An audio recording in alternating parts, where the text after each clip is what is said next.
Alexandre Dubé. Une 9e nuit de bombardement en Iran. On sent vraiment que ce conflit-là a repris un certain air d'aller. Parallèlement à tout ça, on en est à 17 morts du côté américain. C'est toujours des images qui frappent, là. Ça et le prix de l'essence. Je vous dirais, c'est pas mal ce qui frappe là, au niveau des citoyens américains. Georges Mercier est analyste et doctorant en sciences politiques au Centre de recherche internationale Sciences Po Paris et à l'Université de Montréal. Salut, Georges. Salut, Alex.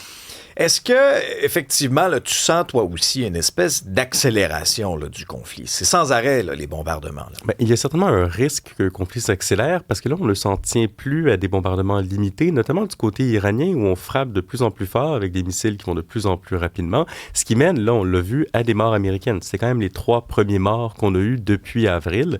On aurait pu s'attendre du côté américain à ce que le ton de Donald Trump monte beaucoup plus pour venger ces morts-là, peut-être parce qu'on avait hier la finale de la FIFA, on n'a pas assisté à une escalade rhétorique particulièrement importante. Sur le terrain, les choses s'accélèrent. C'est quand même la 9e nuit consécutive de frappe. Mais du côté du commandement central américain, ceux qui gèrent les opérations dans la région, on dit encore qu'il ne s'agit que de dégrader les capacités militaires de l'Iran, comme si on voulait continuer ce qu'on fait depuis 9 jours maintenant, c'est-à-dire limiter la capacité des Iraniens à entraver le trafic dans le détroit de Hormuz sans frapper, on le fait de temps en temps, mais pas systématiquement, plus profondément en Iran, donc comme si on voulait encore contrôler l'escalade.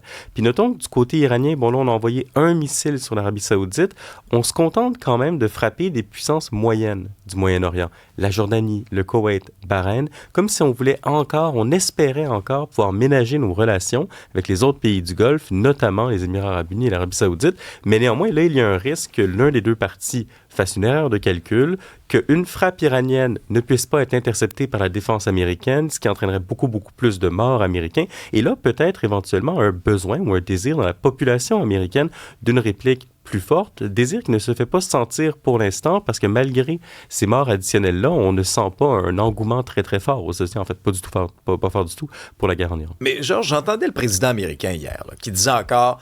Là, c'est nous autres qui contrôlent Hormuz. Les Iraniens contrôlent rien pantoute. Tu parlais de cette escalade-là sur le terrain. Regarde aussi le marché, là. Le Brent, à la bourse, les derniers jours, c'est quand même assez difficile. Mais le baril de pétrole, le baril de Brent, qui est comme la référence, si vous voulez. Là, ce matin, on est reparti en haut du 90 $ le baril. Oui. En m'en venant ce matin ici, là, le prix de l'essence, là, si vous devez faire le plein aujourd'hui, vous allez faire le saut, là, on est à 1,96 $. Non, c'est sûr que on s'approche du 2 piastres le litre. Là, non, mais si vraiment le principal frein pour les Américains à la guerre en Iran, c'est le prix du baril, manifestement, le pari n'est pas réussi. Parce que là, on est repassé au-dessus de 4 $ le gallon aux États-Unis. On était à 3 avant la guerre. Donc, ça se fait sentir dans le portefeuille des Américains. Ça, c'est très clair.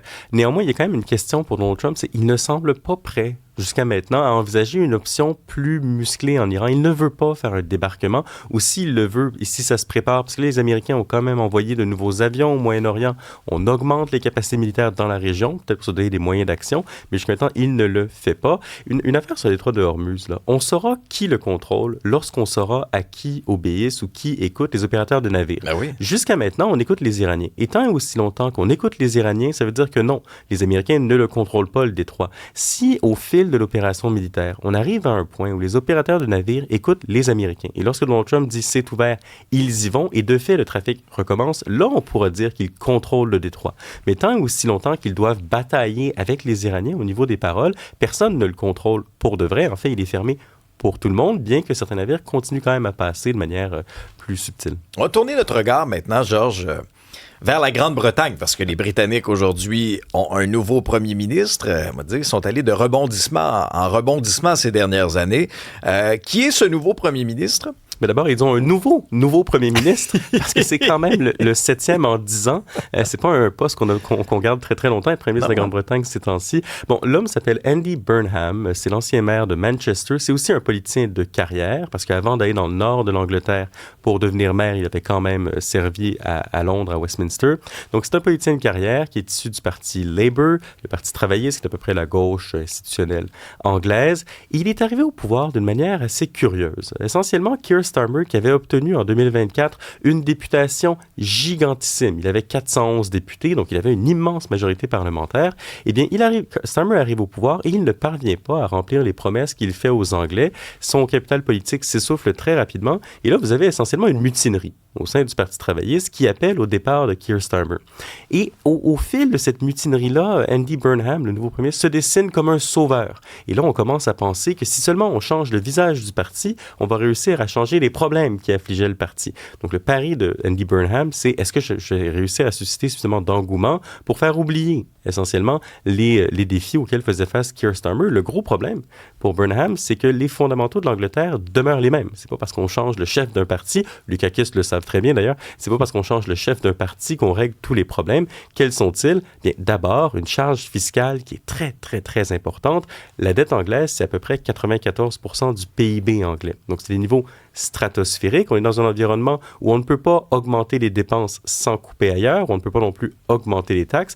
Donc, Burnham arrive avec beaucoup de promesses, mais les mains un peu liées. La question, c'est est-ce qu'il parviendra à convaincre les Anglais que les mesures qu'il va mettre en place, il veut décentraliser, il veut réindustrialiser, bon, beaucoup de beaux mots auxquels on est habitué. Est-ce que ces mesures-là vont être capables de convaincre les Anglais qu'il n'y a pas d'alternative au Labour?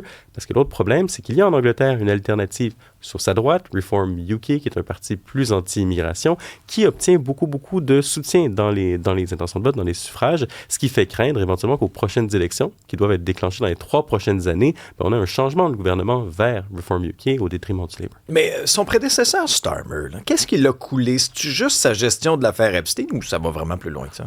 Non, c'est plus que la gestion de l'affaire Epstein. Ouais. En fait, l'élément déclencheur, il y a eu des élections locales, municipales en Angleterre, où les travaillistes se sont vraiment effondrés et où le Reform UK, le parti dont je parlais, a fait un score très, très honorable. Ce qui a vraiment mis tout le monde un peu dans l'eau chaude, ce qui a créé une genre de panique politique. Panique politique qui n'avait pas nécessairement lieu d'être, hein, quand on pense qu'il lui restait beaucoup d'années de mandat, il aurait pu s'accrocher. L'autre élément qu'on dit, c'est que Keir Starmer était quelqu'un de plutôt froid, qui avait une apparence de technocrate, c'était un ancien procureur, alors qu'Andy Burnham entretiendrait une apparence plus sympathique, plus proche du peuple. Est-ce que c'est une vraie différence entre les politiques des deux hommes? Ça, on le verra. Mais il y a un argument pour Burnham. Il veut vraiment décentraliser le pouvoir anglais, régionaliser certaines responsabilités. Il voudrait même créer un numéro 10 du Nord. Numéro 10, c'est le nom de la résidence officielle des premiers ministres. 10 Downing Street, donc 10 North. On verra si c'est seulement de l'effet d'annonce ou s'il parvient vraiment à contrôler d'abord son parti. Parce qu'il y a un paradoxe quand même dans la politique anglaise, un paradoxe qu'on connaît bien au Québec, c'est que oui, les travaillistes ont une députation gigantesque, une super majorité, mais pas avec une majorité des suffrages. En fait, ils n'ont obtenu que 30% ou un peu moins de 30% du vote. Donc, Andy Burnham doit aussi obtenir un mandat pour gouverner, et c'est ce qu'il va être capable de le voir. On le verra à ses annonces à partir d'aujourd'hui et dans la prochaine semaine. Merci, Georges.